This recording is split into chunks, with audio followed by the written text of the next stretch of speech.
बारामती विमानतळाच्या धावपट्टीवर लँड होण्याच्या आधी 2 वेळेला विमानानं हवेत घिरट्या घातल्याचं समोर आलेलं आहे। घिरट्या घालत असताना विमान 2 वेळेला उलटपलट देखील झाल्याचं प्रत्यक्षदर्शींचं म्हणणं आहे। प्रत्यक्षदर्शी राघू आटोळे यांनी ही माहिती दिलेली आहे। गोजूबावीच्या हद्दीत विमान कमी उंचीवर खाली आलं आणि त्यामुळे विमानाला धावपट्टी गाठता आली नाही असं सुद्धा प्रत्यक्षदर्शींचं म्हणणं आहे।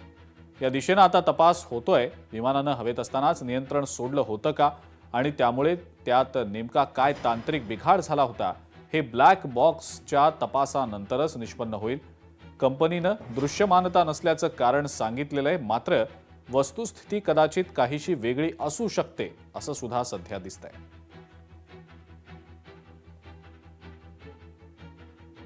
राज्याचे उपमुख्यमंत्री अजित पवार यांचा बारामती तालुक्यातील गोजूबाई या गावात अपघात झाला। अगदी त्या अपघाताच्या शेजारी जी वस्ती आहे त्या वस्तीमध्ये मी सध्या उभा आहे। प्लेन आला आणि असे राऊंड मारला एक चक्कर, तेव्हा ते चांगलं होतं, तेव्हा ते स्पष्ट पाहिलेलं आम्ही।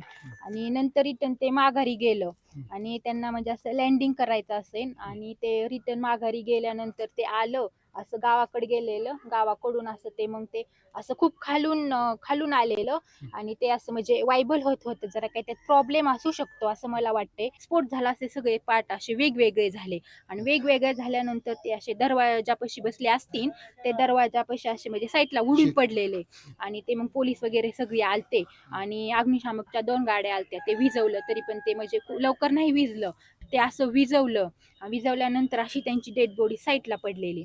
5 जण व्यक्ती होते। म्हणजे असं सांगताना पण खूप अंगावर असे शहारे येतात की ते असे त्यांचा चेहरा इतका खूप विद्रूप झालेला, असा दिसतच नव्हता पूर्ण चेहरा आणि अशी बॉडी अशी निम्मी होती। ती बॉडी म्हणजे स्पष्ट पाहिलेली, फक्त अशी ती पण बॉडी अशी म्हणजे जळून अशी फुगलेली होती। त्यांचं ते वॉच साईडला पडलेलं आणि गॉगल होता आणि ते त्यांचे सिक्युरिटी गार्ड आणि ते वरती त्यांची सभा होती 11 वाजता। तिकडं ते सभेला येणार होते, ते त्यांची सभा असते अगोदर सगळी त्यांची म्हणजे जवळ होते आणि सगळे होते ऑलरेडी अगोदर आलेले, ते सगळे पळत आले। पण म्हणजे असं म्हणजे कुणाचंच काही चालू शकलं नाही। लोकशाहीसाठी मी चंद्रशेखर भांगे, बारामती, पुणे। केंद्रीय नागरी उड्डाण मंत्री राममोहन नायडू यांनी मुख्यमंत्री देवेंद्र फडणवीस यांच्या पत्राला आता उत्तर दिलेलं आहे। AIBनं विमान अपघाताचा तपास सुरू केलेला असून विमानातील ब्लॅक बॉक्स ताब्यात घेण्यात आलेला आहे।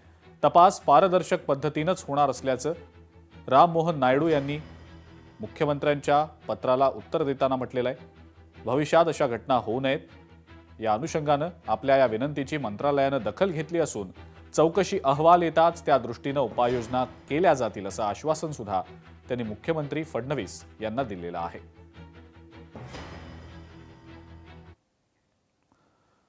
उपमुख्यमंत्री अजित पवार यांचा विमान अपघातामध्ये मृत्यू झाला आणि अपघातानंतर विमान कंपनीकडनं प्रतिक्रिया देखील समोर आली।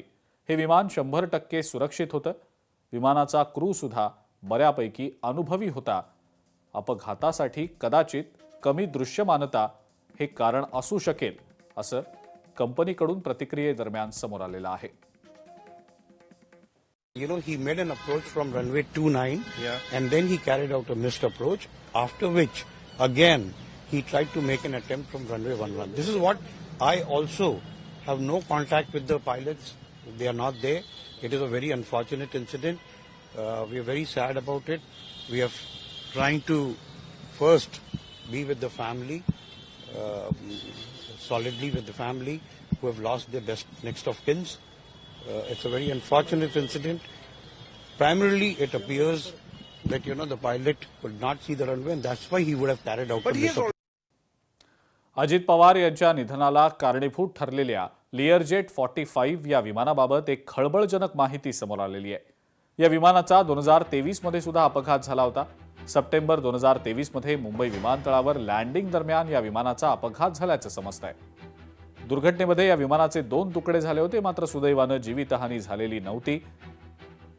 या अपघाताचा चौकशी अहवाल अद्याप प्राप्त झालेला नाही।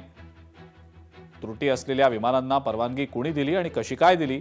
DGCAनं या विमानाला फिटनेस सर्टिफिकेट कोणत्या निकषांवर दिलं असे अनेक प्रश्न या निमित्तानं आता उपस्थित होत आहेत। लोकशाही मराठी ऐका, पहा, जागरूक रहा।